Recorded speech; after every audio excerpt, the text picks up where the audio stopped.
Hi, everyone. It's Sarah Otto with the Wisconsin Telecommunicator Emergency Response Task Force. I'm here to share another monthly training video. This time we're going to be concentrating on portable radio usage. So as dispatchers, we're used to working with a headset and a radio console on a day-to-day basis. However, if radios go down or we're thrown into the field on some sort of deployment situation like we often are with TERT, we might find ourselves having to use a portable radio instead, which to many of us might seem somewhat like a foreign object because we don't tend to use them too much in our day-to-day jobs. So we wanted to take a little bit of time to go over the general setup and functionality of a handheld radio just to get everybody a little familiar with them.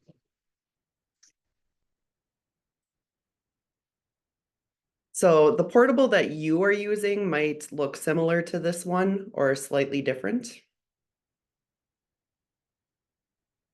They all tend to have the same basic features. Yours might have a separate lapel mic attached that you use on your lapel. This one does not. They all have a push to talk button. That's this button on this one.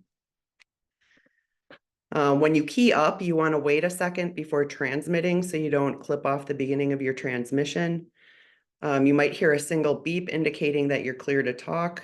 Conversely, you might hear a double beep or a bonk sound, indicating that someone else is currently transmitting on that channel, so you have to wait your turn and try again. This is the speaker or microphone portion of the portable radio. When you're transmitting, you're going to want to hold it about 4 inches away from your face, right in front of or facing it. You don't want to put it right in front of your mouth like this because then you're going to come through kind of garbled or muffled. Or if you hold it too far away or you hold it to the side of your face while you're talking, you might kind of sound far away like you're in a tunnel. So again, about 4 inches away facing the radio. Most portables have two buttons near that push to talk. So these two on here.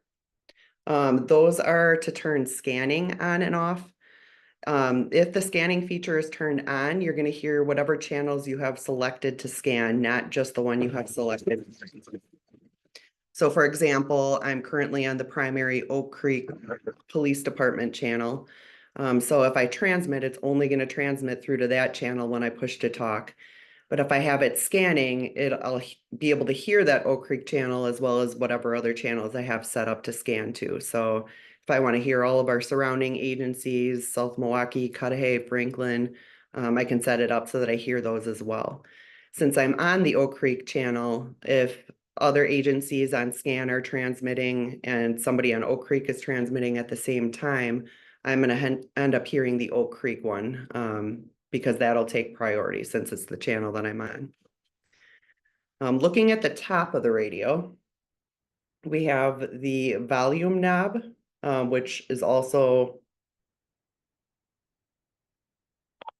the button to turn the radio on and off.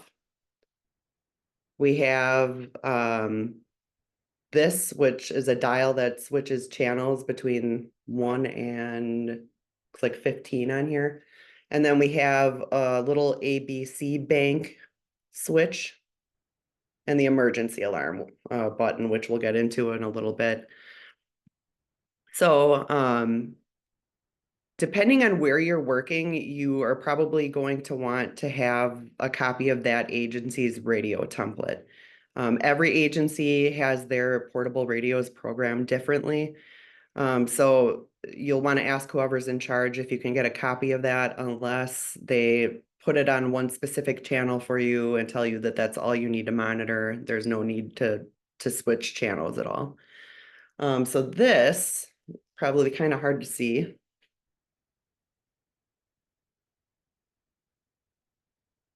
This is an example of Oak Creek's radio template. Milwaukee County radios are typically set up pretty similarly.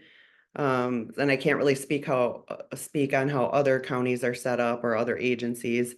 But for ours, if we're in Zone A, those channels are programmed specifically to what our agency wants them to be.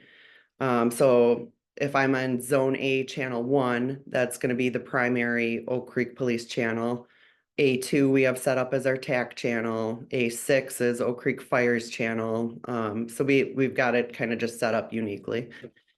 We also have our setup so that no matter what zone you're in, if you are on channel 1 in that zone, you're still going to be on the main Oak Creek Police channel.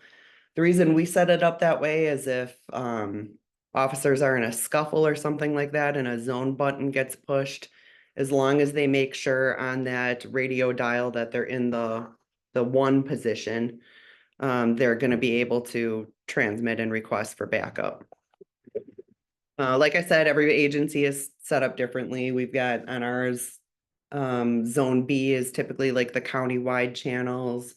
We have zone F set up to be a bunch of TAC channels. Zone C is SWAT channels.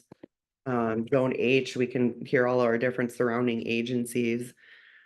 So anyway, going back to that ABC switch that I pointed out at the top there. You might only have that on a portable, depending on the agency. For us, it's rendered kind of useless because at this point in time, we have 15 different zones programmed on radio rather than just those 3 banks, but some places might only have the A through C bank programmed in. Those radios that typically only rely on those won't have this larger display screen on the back a lot of times.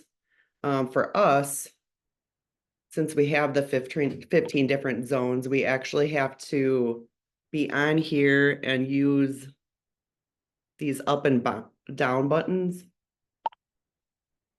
You see how it's kind of switching zones there? So that's how we would switch our zones and then switching the channels using the dial here. So right now I am on zone L, channel 5, which happens to be, looks like some sort of TAC channel. So that's how we switch around the zones and things like that.